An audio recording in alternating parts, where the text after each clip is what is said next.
আসসালামু আলাইকুম। প্রতিদিনের মতো আমি আছি আপনাদের সঙ্গে।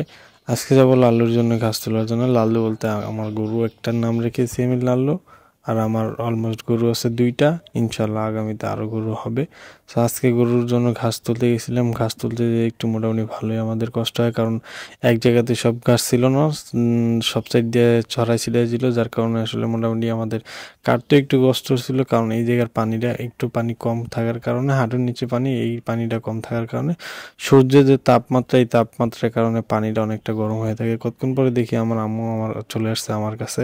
উনি এসে বলতেছে কয় এই সাইডের গুলা কাটো, এই সাইডের গুলা কাটো। তো আম্মা আমাকে যেগুলো দেখাই দিচ্ছিল সেগুলো আমি কাটতেছিলাম। আর দেখতেই পারতেছেন যে কোন ঘাসটা করে আমরা গরুকে কেটে কেটে খাওয়াই। এই ঘাসটা আর কি পরবর্তী আপনার ধান ওঠার সময় যে ধানের যে গোড়াটা থাকে, ওই গোড়াটা থেকে কুশিটা বেরোয়, আমরা এই কুশিটাকেই খাওয়াই। তো ঘাস আমাদের মোটামুটি কাটানো শেষ। এখন আমরা ঘাস বস্তায় ভরতেছি, বাসায় নেওয়ার প্রস্তুতি এইখান থেকে চলতেছে।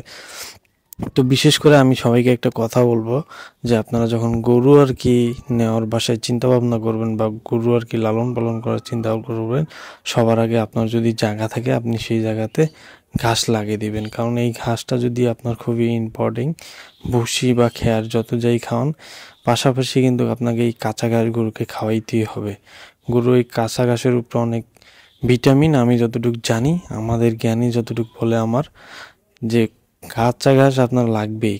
সো আপনি যদি গরু নেওয়ার চিন্তা ভাবনা করেন, সবার আগে আপনাকে চিন্তা রাখতে হবে যে না, গরু আপনি নেওয়ার 1 মাস আগে আপনি ঘাস লাগাবেন, তাহলে হয়তো আপনার গরুগুলো ভালো প্রপারলি সুন্দরভাবে চলবে।